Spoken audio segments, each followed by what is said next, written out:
Good afternoon and welcome to a celebration of life for Karen Jolliffe.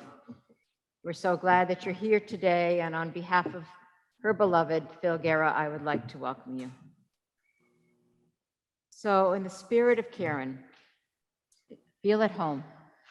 We're here to lift up a well-lived life, cut too shortly, but someone who we all admire and respect so much.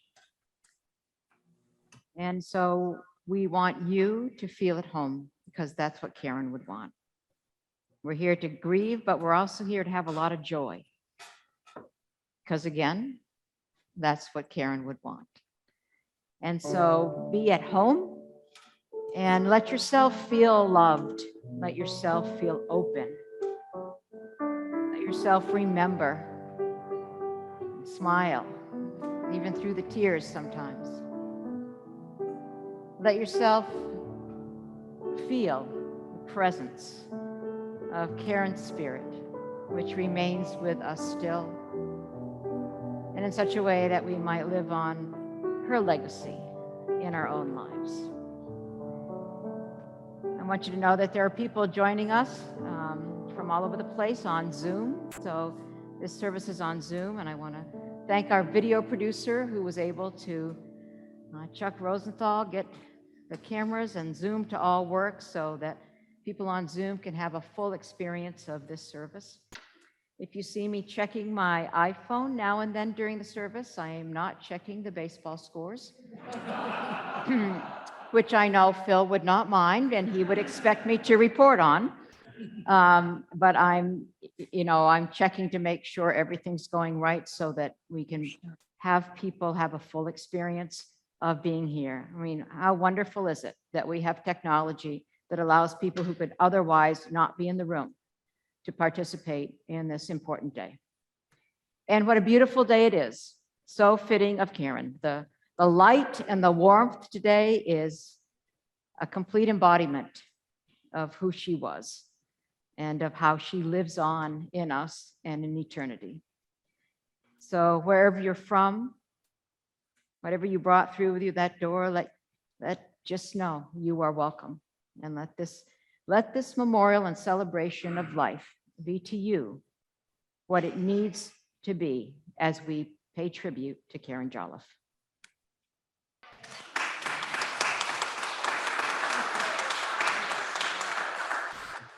Now it makes sense why Reverend Penny put me on this opening remarks to follow that song. It's so great. Reminds me of a scene in the famous movie Pulp Fiction, and John Travolta scene where he's dancing with, I forget her name as an actress, but yes, exactly. So it was hard to compose myself, and I got up here and started twisting my hips around. So amen.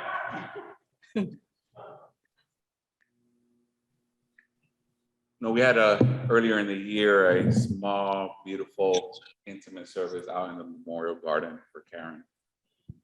And one of the things I said there that I just have to repeat it again is, one thing for sure is I was Karen's favorite pastor. That's very important to know.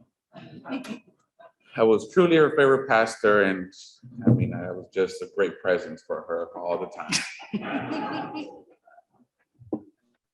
This has been a long time coming for us to gather in person to celebrate Karen, who I know has touched so many lives in so many different ways. And so we are here because she has touched our lives one way or another. She has been a blessing to us and continue to bless us in so many different ways throughout her life still. And so if there's one thing I want all of us to remember is that we are a blessing in this world and that we are a blessing to each other. And thanks to Karen who modeled that all the time. Amen? Amen. And so as we hear these stories about Karen, may we remember just how much love and blessings we are filled in our lives. So let us pray. Ever-present God, we give you thanks to be able to gather together, to be in community, to celebrate Karen, and celebrate all the ways that she has been just a powerful force in this world. So we ask you, God, that you bless this time that we are here. And we just thank you for all the wonderful stories and all the wonderful ways we have been touched by you, Karen. In your many names we pray. Amen. And so now, sisters and brothers, I invite you to rise as you are able in body or in spirit for our hymn.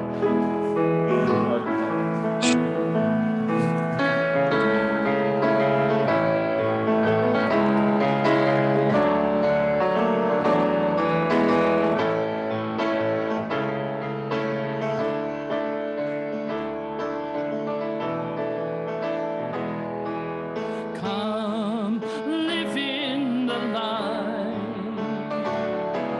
Shine with the joy and the love of the Lord. We are called to be light for the kingdom, to live in the freedom of the city of God. We are called to act with justice. We are called to love tenderly. We are called to serve one another, to walk humbly with God.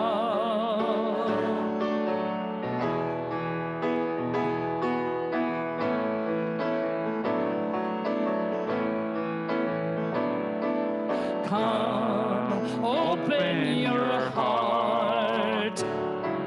Show your mercy to all those in fear. We are called to be hope for the hopeless. Oh, hatred and blindness will be no more. We are called to act with justice. We are called to love tenderly. We are called to serve one another, to walk humbly with God. Come, sing a new song. Shine the great day when all will be one. God will reign and we'll walk with each other as sisters and brothers, united in love. We are called to act with justice. We are called to love tenderly. We are called to serve one another, to walk humbly with God.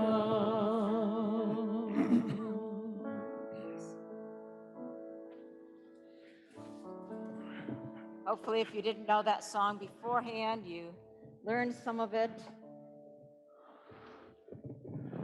We chose it because it speaks so clearly to Karen's life. I'd like to invite first Bob and then Phil to read our scriptures for today. And after they speak, then we've got some wonderful remembrances, and we'll invite those speakers to just follow one right after another.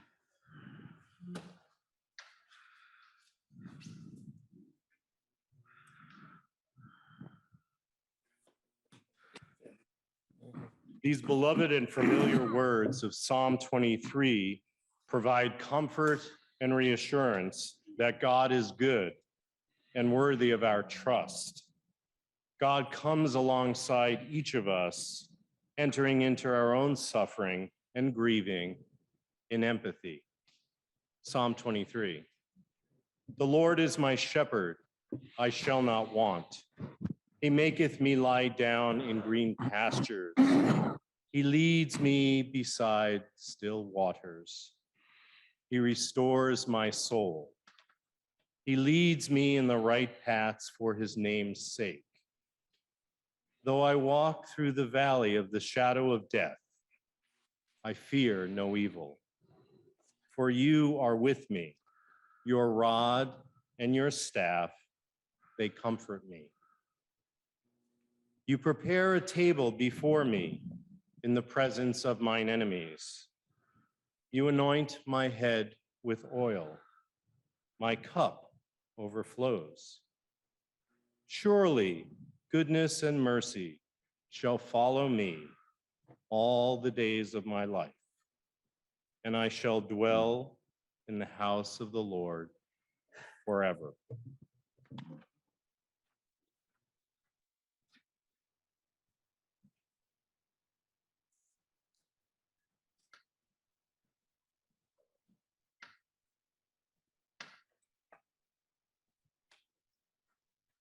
This is from the Gospel of Matthew, chapter 25, verses 31 through 40.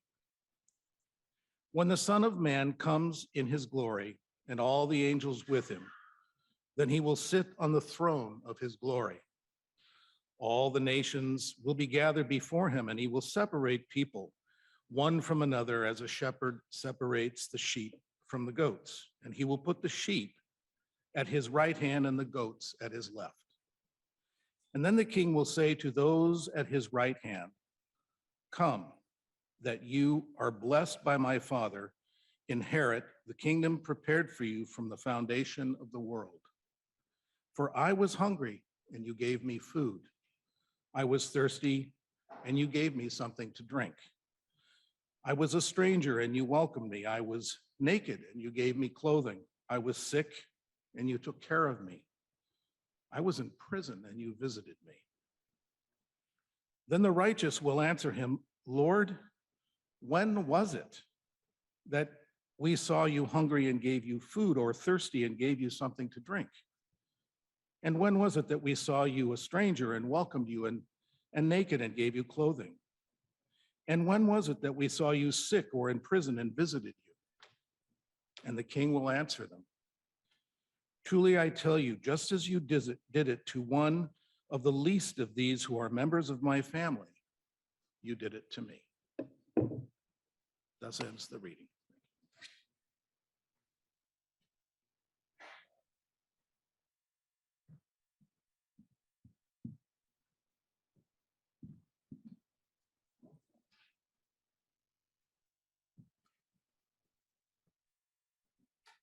Hello, I haven't met most of you, but I'm Allie, and my Aunt Diane was best friends with Karen for almost their whole lives.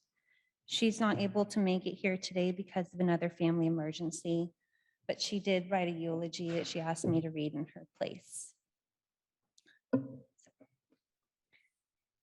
First, I'd like to thank Phil for giving me this opportunity to speak today, for his tireless efforts to organize and arrange this gathering of Karen's friends and family. I so appreciate all you have done for Karen. It is beyond words for me to think of the ways you made a difference in her life. Karen Renee Jolliffe is my best friend. We became friends in Mrs. Hunt's first grade classroom at Court Street School in The Dalles, Oregon. The Dalles is located on the Columbia River about 80 miles east of Portland. I know Karen was smart from the get-go. While the rest of us were reading Dick Jane's Spot and Puff, Karen had quickly moved on to read Through the Green Gates, which was a hardbound reading book and the goal of each of us by the end of first grade. We have been best friends for 66 years. I say have because she is still my best friend, even though I can't pick up the phone to call her or send her an email as I've done for so many years. Now I just talk to her in my mind, asking her questions and seeking her opinion. Then I wait for the thoughts to come to me in response. They always do. Karen and I went through grade school, junior high, high school together, graduating with the Dalles High class of 68. During that time, we were very active in our church youth group, Christian Endeavor. Every year, we worked hard to end our competitions at the state convention.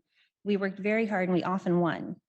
Sometimes it was an art project, sometimes memorization, sometimes a College Bowl type quiz. One year, I remember we studied for 4 months, learning everything we could about chapters 5, 6, 7 of Matthew. We had a team of 3, and each of us had become an expert on one of the chapters. Karen memorized the entire chapter just to make sure she could answer the College Bowl type questions correctly, and she did awesome at the competition.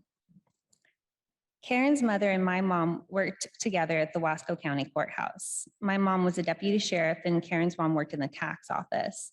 They spoke frequently, which meant that they knew our comings on almost as quickly as we did. We both grew up in fatherless households. Karen lost her dad in 8th grade, and my parents divorced when I was very young. Our moms were incredibly strong and smart, and they raised their children to be independent and responsible. We were always home by the streetlights came on, no matter how far away we were when the streetlights started to blink. Karen's house was closer to our elementary school than mine, so I stopped at her house every morning on my way to school to pick her up. Most often, Mrs. Jolliffe had prepared just a little extra breakfast for me. Karen's house was my second home growing up, as I spent as much time there as I did at my own house. Karen was also always the academic shining star in our honor society, both in junior high and high school. I tended to be more social and more of an average academic. In high school, Karen took all the advanced science and math classes. I became editor of the school paper and was active in the school theater group, but we never left each other's side when it came to things that really mattered: gossip, boys, and Friday night. We spent countless hours cruising the gut in the Dalles, eating hefty Henry's, a favorite ham, cheese, and hamburger sandwich, and drinking Scotch sodas, 7-Up, butterscotch syrup, and soda water, both of which were available at the handout, which is where one went to see and be seen in the Dalles if you were over 14 and under 21. I had a car and gas was 49 cents a gallon. Everyone would put all their money in a cup and we would just see what we could collectively buy between gas and food. Those were great times and wonderful memories. After graduation, Karen went to go live with her older sister, Marlis, in San Mateo, and I attended school attend school to become a nurse. I stayed in Oregon and became an educator. I visited Karen many times during her years in San Francisco, usually at least once a year. Karen was the most gracious human being in the world. She never let me pay for anything during our wonderful adventures, visiting places in the Bay Area and eating at amazing restaurants. When Karen met Phil, I had already been married for many years and had 2 sons, but I wasn't so sure about him at first. Karen kept him under wraps for quite a while, being very casual in conversations. But I knew when I visited her once, and it took her 45 minutes to walk him to his car, which was parked less than 100 yards from her door, that something was up. They had a beautiful wedding and an amazing first dance that they'd practiced for months. Their wedding really was a fairy tale, and Phil was her Prince Charming through their entire marriage. He was a saint during her illness and has managed all the details since her passing with integrity and a clear knowledge of what Karen wanted. Phil is simply the best. When we had our 50th class reunion a few years ago, I chaired the planning committee and Karen was our treasurer. We worked closely together to manage the planning of the 3-day event and manage the budget. The reunion was incredibly successful, with way more than our estimated number of classmates attending, and with many comments about how they couldn't wait for the next one. Karen continued as our reunion treasurer until her death, demonstrating integrity and a sense of honor in every situation. Karen was well known for getting an idea and running with it. From knitting to buying clothes, she never saw a penny she couldn't find good use for. When Karen passed, she had many items in her closet that still had price tags. She just didn't have enough time to wear them all. I luckily was given the opportunity to keep a few items that I wear often and feel like Karen's arms are around me every time. Karen's charity work was the fiber of her being. She provided her personal resources, time, and money to many causes in the Bay Area. She wanted every person and animal to have opportunities to grow and be loved. It was who she was and demonstrated to the rest of us what excellence looks like in a human being. Mirabai Starr said, "When someone you love very much dies, the sky falls and you walk around under a fallen sky." It's certainly been this way for me. What I found is that there's no roadmap for the loss of someone you love so much, no cosmic checklist I can tick off and get closer to being done with grieving. I love making lists, but trying to checklist my way through this loss is impossible. There's times that I just cry, like on her birthday last January, or writing this, and times when I laugh and I look at old photos of us and our hijinks. Grief is not a process that can be rushed. And even though we're having this service more than a year after her passing because of COVID, the grieving process is still fresh for me. I have to give myself permission to mourn the loss of my dearest friend, my cohort, my buddy, and my secret keeper. I've given myself permission to give her the gift of my commitment to accompany her on her journey away from me. Sometimes that involves breathing deeply and saying a prayer of thanks for the wonderful life we had together. Other times it means letting the tears flow and reaching for the Kleenex over and over. Whatever it takes, I'm there for her. I'm there for her. I always have been, and I will always continue to be. Thank you for letting me share my care none with you.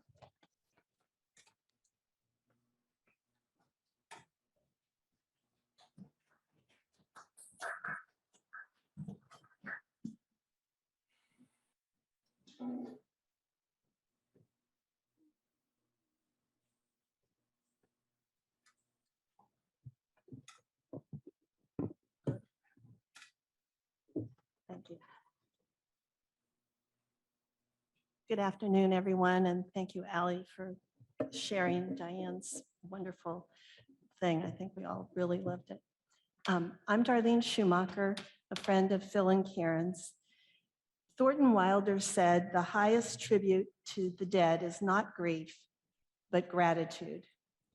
I'm not only grateful for Karen's friendship, but for Phil's as well, and for our friend Kathy Shebold, who introduced us all more than 25 years ago.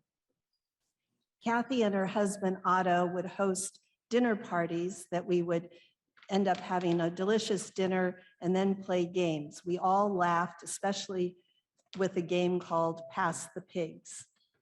Soon the six of us started celebrating our birthdays together, as well as Christmas Eve dinner that Phil and Karen would host. As the years passed, we all became closer friends, and I became grateful to know more about Karen's character and her passions.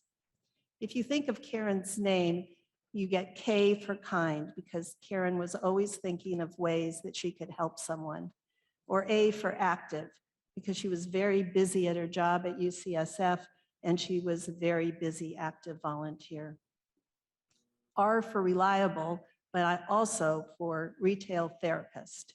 We all know that Karen loved to shop and she gave many unique gifts that she found at the many arts and crafts festivals around the Bay Area.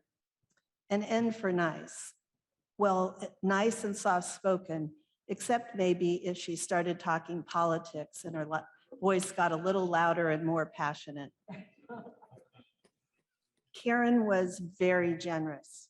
If Karen invited you to a fundraiser, she wasn't asking you to pay or hinting that you should get involved. No, she paid for the tickets because she thought you would enjoy it. And because she was always so very enthusiastic, you did enjoy it. Karen loved this church's fundraiser activity called Pick a Party, where members host an event and other members buy tickets to attend the event. Karen loved everything about Pick a Party. She would talk about going to sign up for them, for hosting them, and for, of course, attending them. The last event that Karen invited me to was a yoga class. Karen didn't do yoga, but Karen knew I practiced yoga, and she thought I would like it. It was a beautiful day that we had right out here in the courtyard doing yoga together. And it's a day I will always remember Karen, not only for the yoga class, but also that it's close to where her ashes now reside. Karen loved to bake, and she loved to share her baking with everyone, and she loved to make biscotti at Christmas time. Karen never boasted about all the things that she did for other people. She spoke humbly and very matter-of-factly about all the work that she did in her job at UCSF and her volunteer work. Whether saying, oh, tonight I'm helping bring dinner with Mary Ann for the Home for Hope, or I've been going around the area getting donations for Homework Central's auction. She made her good work seem effortless. And by example, I thought, well, maybe I can do more too. In closing, there are a few lines from the poem, She Is Gone by David Harkins. You can shed tears, she is gone, or you can smile because she lived. You can close your eyes and pray she will come back, or you can open your eyes and see all that she has left. Karen has left a huge legacy of doing good and making others feel good about themselves and about the world. So I hope you join me in smiling, even under your masks, and being grateful for Karen's friendship.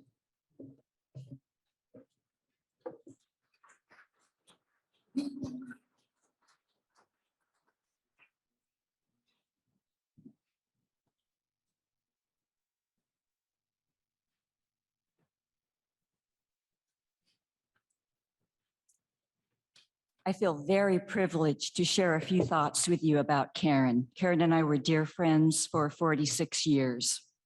I first met Karen in 1974 when I was a nursing student at UCSF Moffitt Hospital. At that time, Karen was a senior staff nurse and I was doing an acute care rotation on the neurology and neurosurgery ward. I was so fortunate to have Karen as a mentor so early in my career. Karen was exceptional. She was smart, hardworking, kind, compassionate, fast on her feet, and very patient. As a student, I made numerous errors. Karen had a special knack of pointing out errors, always in a very straightforward, no-nonsense manner, however, never threatening or condescending, always caring and sensitive, understanding and gentle. Not only was she a wonderful mentor, she was a great role model and leader, and shortly afterwards, she became head nurse on that ward. This mentorship led to the start of a wonderful friendship. By the early 1980s, we had basically both gone our own ways professionally. I accepted a position and moved to Portland, Oregon in 1995. Nonetheless, our friendship endured across the miles over 25 years. Through the ups and downs of life, and there were quite a few, Karen always had generous time to lend a listening, supportive ear and comforting advice if needed. Always respectfully understanding of all situations and all differences, always maintaining a level playing field, just as she had done during those earlier years in the 1970s. I'd like to recite a very brief poem that I found, and I've taken the liberty of inserting Karen's name in a few places. Our dear friend Karen has gone away, my friend of long years and many a day. Karen has gone to heaven and gone to stay. She's gone, our Karen has gone away. But wait, perhaps she is also here. The youth she guided, this church, dry your tear. She never deserted the friends who were dear. Our loyal Karen is both there and here. For her labor lives on, her love's labor true. It never will die. It will live the years through. And our world is so much fairer, and God's kingdom is too, because our dear Karen, there are people like you. So after many years of being a wonderful mentor and an even more wonderful friend, Karen would joke that I had become her sister from another mother. At first, I didn't quite follow that, but finally picked up the lingo. I heartily agreed. I learned from Karen that life can give the most beautiful gifts. And for me, a most beautiful gift was my dear friendship with Karen over so many years. Thank you.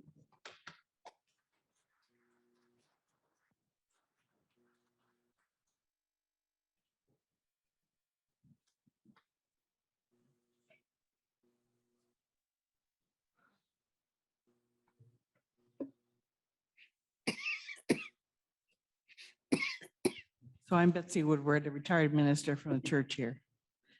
Karen was my good friend, kind, generous, compassionate, and humble. She was a dedicated nurse and also dedicated to helping the community. In my mind, she was an example of being the hands and feet of God in this world. We met and became friends through our work at Homework Central. Karen was one of the original Challis Christian Church members who supported Homework Central. She served as the Homework Central board chair for over 10 years and assisted the board with her many skills as a hospital administrator. Kind and generous, Karen was always concerned about others' needs, even when she had cancer. Even though she didn't have time to be a tutor, for many years she bought school supplies and snacks for the Homework Central students. She always brought cookies to the board meeting, and she was present and in charge of the kitchen at every Homework Central family night. At Christmas, she adopted the whole King Center site of 20 students and bought Target gift cards for every student. She and Judy Hemmer were very close friends. On Sundays, Karen would bring fresh fruit and produce for Judy and Stan for the week. Later on, Karen and I were honored to present the first Judy Hemmer Memorial Scholarship to a young Sunnybrae Homework Central student so he could attend the summer camp. He really loved it. Karen was also an animal lover. After Judy died, Karen and Phil adopted Fava, Judy Hemmer's dog. And Karen was especially fond of the Marine Mammal Center in Marin and invited others to tour the center so they could share her passion. Karen was an exceptionally loving and caring person who spent her life caring for others. We will miss her terribly. Thank you, Karen, for teaching us how to care for others. In her memory, let us carry on her tradition of helping others less fortunate than we are.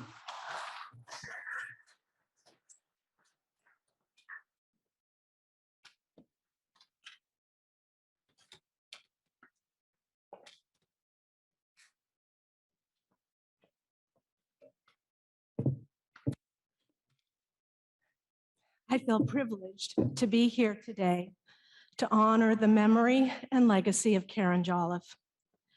My name is Elisa Chu, and Karen's devoted husband, Phil Guerra, is my first cousin since our mothers were sisters. Our mothers, Kay and Helen, were two of 9 kids making up the large first-generation Irish Catholic Ryan family who grew up together in San Francisco. So when Karen married Phil in 1986, she not only gained a loyal and loving husband, but she also inherited his legion of cousins like myself, as well as all of our spouses, kids, cats, canines, aunts, and uncles. She immediately fit right into our extended family, as if she had always been one of us. The only real hint that she was an in-law was the fact that she towered over most of us with our Ryan-born height challenges. Karen was all in for community and family activities, and she was no doubt personally responsible for increasing the attendance at family reunions and gatherings, usually held at the homes of one of the cousin Patties or Jackies, because everyone knew that not only would Phil and Karen surely show up, but everyone also knew that Karen could be counted on to bring the most delectable baked goods to entice and indulge us all. Even though she was my cousin by marriage, she often felt more like a big sister to me, someone you could reliably count on for wise and thoughtful advice, as well as genuine concern and understanding. When it came time to baptize our firstborn daughter, Emma, we couldn't have been more blessed to have Karen and Uncle Kevin serve as her godparents, knowing that they would impart a special quotient of their love, benevolence, altruism to our own child, just as they did to so many they encountered throughout their lives, whether they were family members, friends, co-workers, or most often strangers. We who have been the lucky recipients of Karen's enduring light and love cherish the memories of those interactions. But it's still hard to put into words how very kind, generous, funny, trustworthy, reliable, compassionate, and all around wonderful Karen was.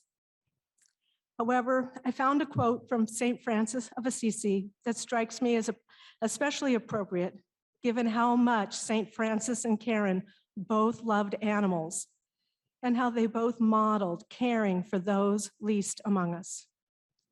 Here is the quote. Remember that when you leave this earth, you can take with you nothing that you have received, only what you have given. A full heart, enriched by honest service, love, sacrifice, and courage. It's hard to think of anyone who has fulfilled these words and left this earth with a fuller heart than Karen, after a lifetime of giving to others unconditionally and summoning the profound courage to face her cancer prognosis and treatment with honesty and grace. Truly, Karen embodied being the channel of peace and love that St. Francis called on us to actualize. We're so incredibly fortunate to have been touched by Karen's love and kindness. We miss her terribly, and yet we will be forever grateful that our extended family has been enriched to have her as one of our own. Thank you.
Hello in Zoom land. Well, good afternoon, and thank you all for coming today. We have a really nice crowd. It's a glowing tribute to Karen. I would like to thank everyone who sent get well cards to Karen while she was convalescing, and to thank everyone who sent sympathy cards after she passed.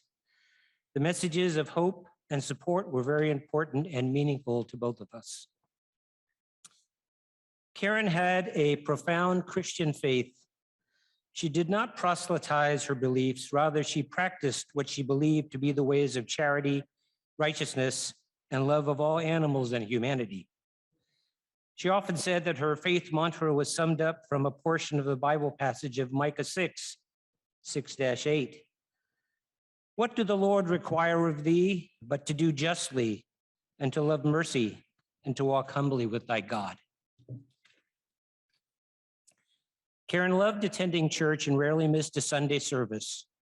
When she joined CCSM, she felt she truly found a church home that reflected her personal religious, spiritual, and moral compass.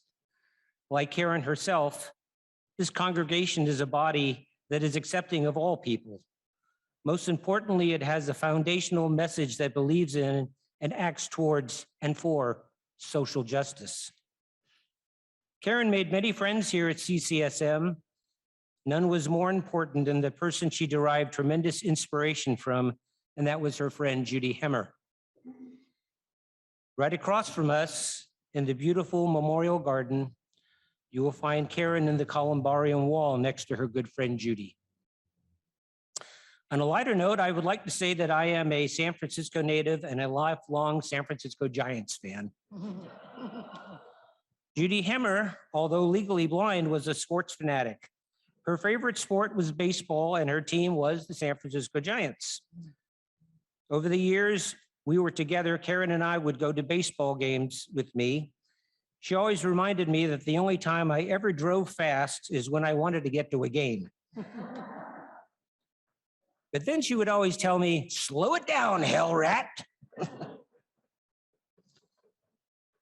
At the new Giant Stadium, now called Oracle Park, she enjoyed going to the games, but her favorite moments came from sharing a Ghirardelli chocolate sundae with me, getting some laughs from the roving kiss cam, and singing Take Me Out to the Ball Game during the 7th inning stretch.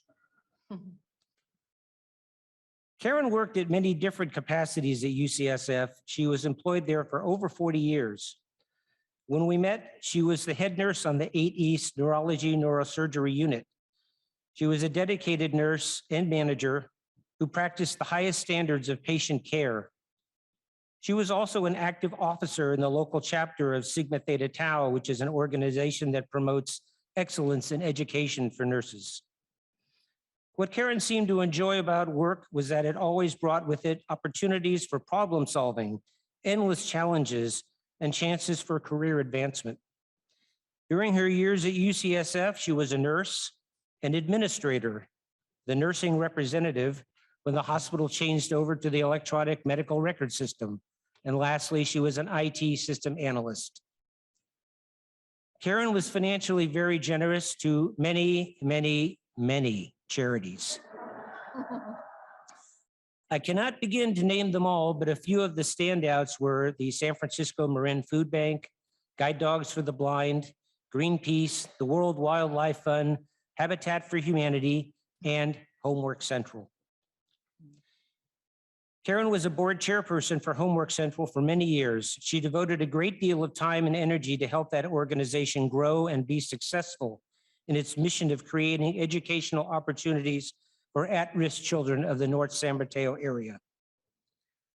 Karen and I were blessed to have a lifetime together of some 42 years. I would like to share some of those memories about her that you might not know. Karen's favorite music was the rock and roll and folk music of the 1960s. She was a patron of both the Oakland and San Francisco symphonies for 40 years. Her diverse interest in music appreciation was revealed when she became a fan of Bob Marley and reggae music. After going to the first 2 Boogie Woogie festivals at the San Francisco Jazz Center, she brought along 8 more of her friends to the 3rd annual festival so they too could enjoy the music that she had been so thrilled by. Karen loved to see Broadway theater productions.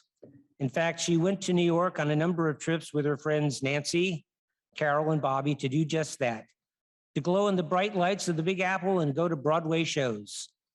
Forever after, she delighted in telling the story of buying a $25 standing room ticket to Billy Crystal's show 700 Sundays, only to be escorted to the front orchestra section by a theater usher to an unsold single seat.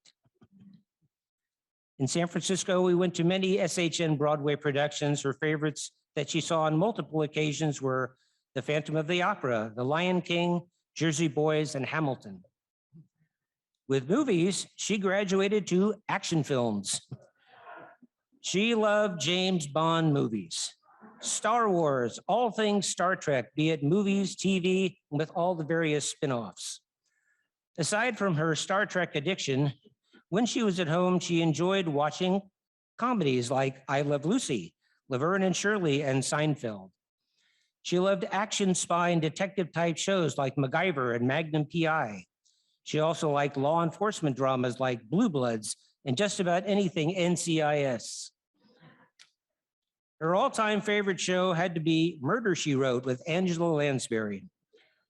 I used to give her a hard time about that show, noting that the heroine, Jessica Fletcher, had to have new episodes in New York and London because everybody in her hometown of Cabot Cove had already been murdered.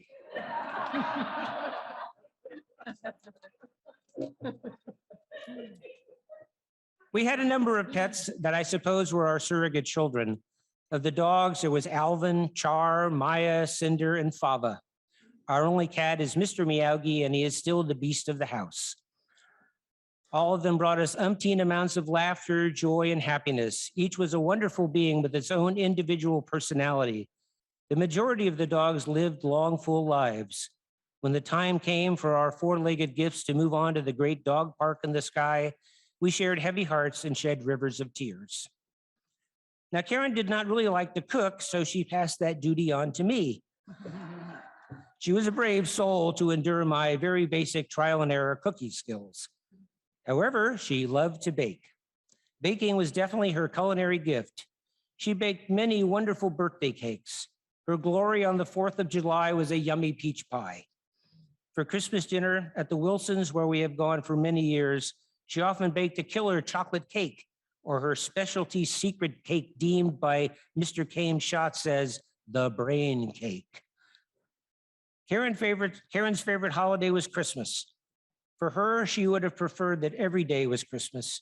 She loved putting up and decorating a live Christmas tree. I always knew when Christmas season was in full gear. It was when Starbucks started selling eggnog lattes.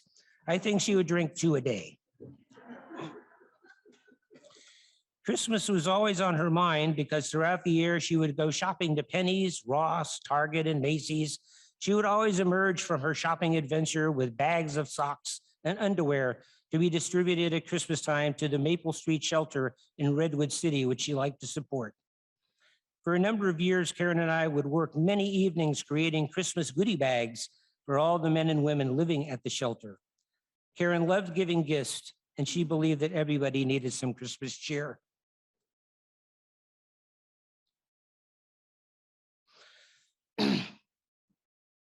We did some traveling together. Our trips and vacations were mostly within the 50 states. Many of the cities we visited were New York City, Washington, D.C., Nashville, Memphis, Cleveland, Cincinnati, Las Vegas, Phoenix, San Diego, and Los Angeles. For many years, we would go to Yosemite National Park twice a year, and we also loved to go to Hawaii. The island of Kauai was our favorite, and we also vacationed on Oahu, Maui, and Molokai. Our last trip together was in the fall of 2019 after completion of her second chemotherapy treatment. We went along with my sister Gail and traveled to Ireland for 2 weeks. We had a wonderful time visiting my relatives in Tipperary for a week. During the second week, we took an organized bus trip from Dublin through the south and western part of the island. Karen was a real trooper on this vacation, and she led the charge every day. You would never have guessed that she was dealing with serious medical issues. I often considered Karen to be a workaholic who could not pull herself away from the magnet of the university. She worked long hours and gladly met the challenges of any task, no matter what difficulties or problems it might arise. Karen was a thinker. She always was thinking of ways to solve any confronting problems. When Karen turned 60 years old, I encouraged her to consider retirement. I wanted her to pursue the things she talked about doing when she retired. Often she said she would like to work as a nurse on a traveling mercy ship, or possibly work with Doctors Without Borders, and especially to make a pilgrimage to the Holy Land. Sadly, these dreams were missed opportunities that were cut short by her illness. Karen was something of a shutterbug. At parties, dinner gatherings, trips, and holidays, she always had a camera at the ready. Fortunately for me, other people captured a lot of photos of Karen over the years. After looking through our lifetime of photographs, I was able to compile 4 books, which showcase Karen by herself, with me, with family and friends, with pets, and enjoying Christmas. What I hope you will take away from these photo albums is that Karen was loved and is missed by all those that she knew and touched. For my part, I hope what you will take away is that for the time we had together, ours was a love affair and a partnership that was meant to be. I wish I could say that our lifetime together was perfect, but it was not always. We had our ups and downs, just like every couple. But no matter the difficulty that arose, we always came back to each other with compromise, support, and love. In the end, love is what made my marriage to Karen as perfect as I could ever have hoped for.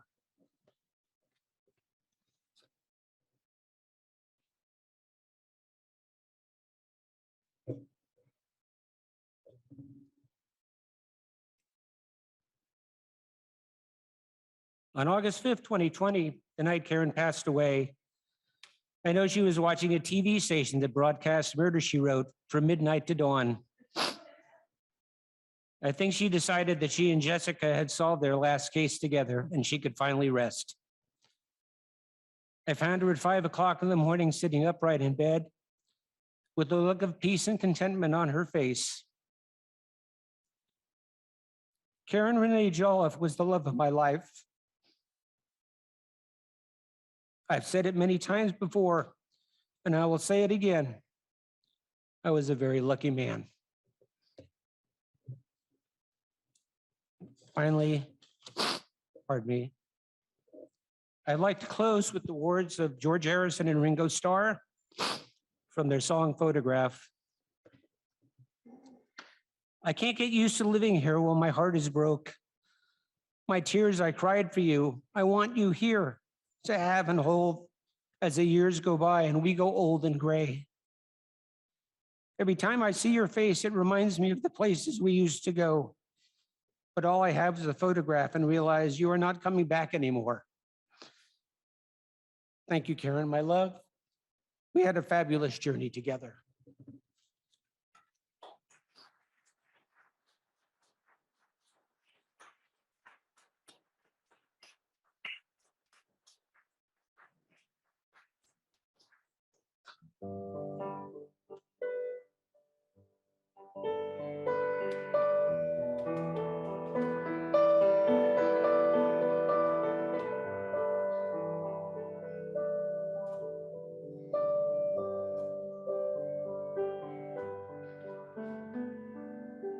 Will you let me be your servant? Let me be as Christ to you. Pray that I may have the grace to let you be my servant too.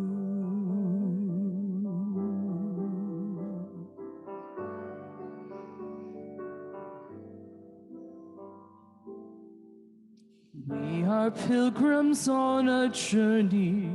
We are traveling on the road. We are here to help each other walk the mile and bear the load. We are here to help each other walk the mile and bear the load.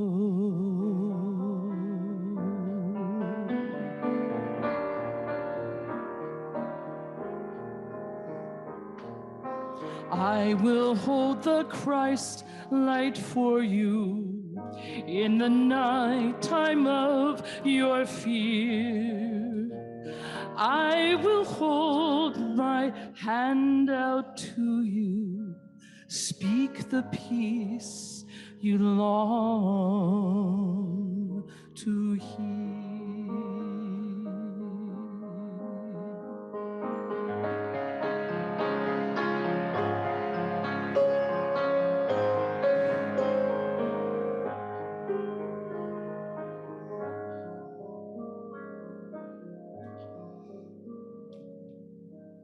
I will weep when you are weeping.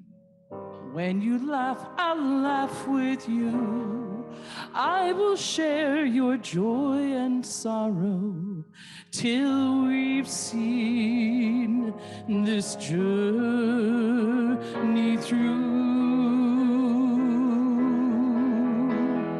When we sing to God in heaven, we shall find such blessedness, born of all we've known together, of Christ's love and selflessness.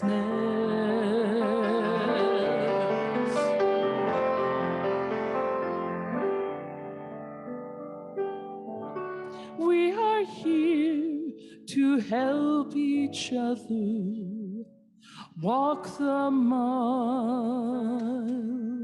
and bear the load.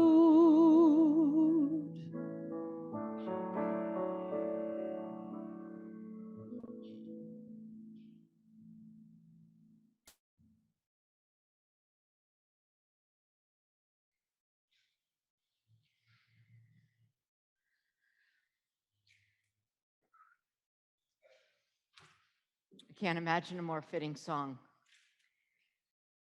for Karen and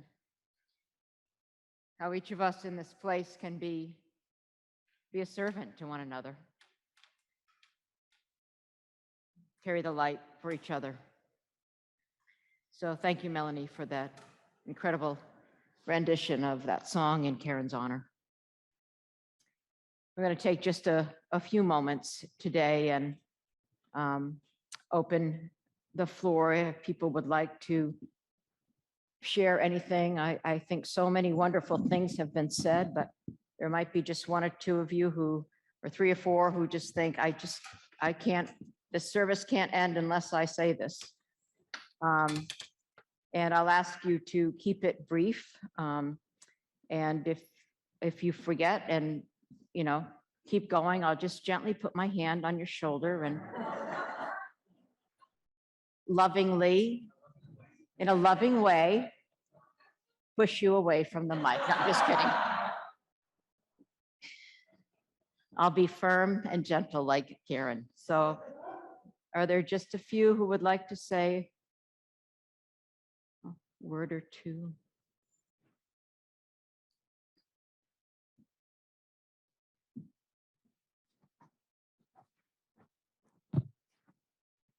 Penny talked about how Karen lived her life all in. I have a couple stories about that. My name is Greg Graves, and I met Karen when she was the chair of the Homework Center Board, and I was invited to join. So I joined. That means everybody else joins too. During Homework Central, we had a fill station. Phil and Phil were invited or grabbed, volunteered to be the fill station for your wine. My spouse came and helped cook. And also, the one thing that I always remember was when we were doing Homework Central, or No Homework Tonight here, Karen was always the first one to meet me in the morning, and she was the one turning off the lights after we cleaned up and packed up. Mm-hmm. So she helped me live as a better person. Thank you. Mm-hmm.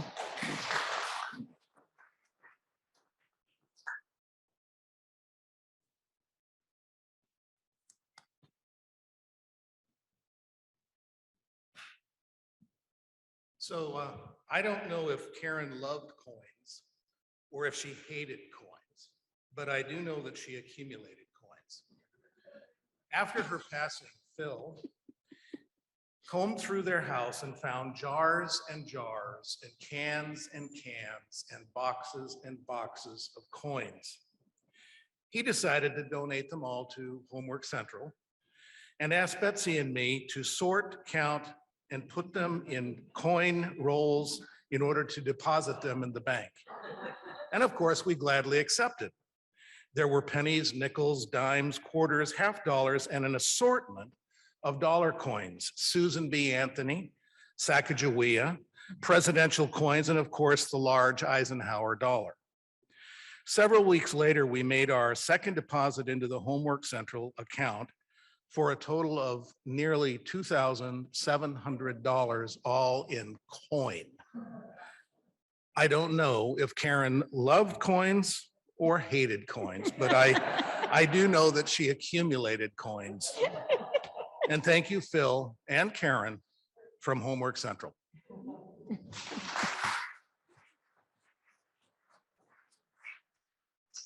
As Linnell comes forward, I'll also tell you that Betsy Woodward once told a story that she finally moved her dryer and found $25 worth of quarters, which she subsequently donated as well. Hello, my name is Linnell Bilsey, and many know me from here at the church, but I also worked with Karen and Phil a lot through Life Moves. Phil mentioned Maple Street already, and I just, from my point of view, Karen reached out to me, gosh, 15 years ago or more, and just called me up during the holidays and said, how can I help? And it's that simple question. I said, well, you know, everybody always wants to help the kids. Everybody wants to help families and shelters. And she said, I'm not interested in that. I want to help the people who are really in need. And I think that summarized Karen. And that's how she was brought to Maple Street, is she wanted to help those who are the least of us and those who get forgotten at special times. I collected a few quick thoughts I'll give to you. I'll just read one of them. She also was a wonderful, wonderful member of the Vendome Support Committee, which is just around the corner, which houses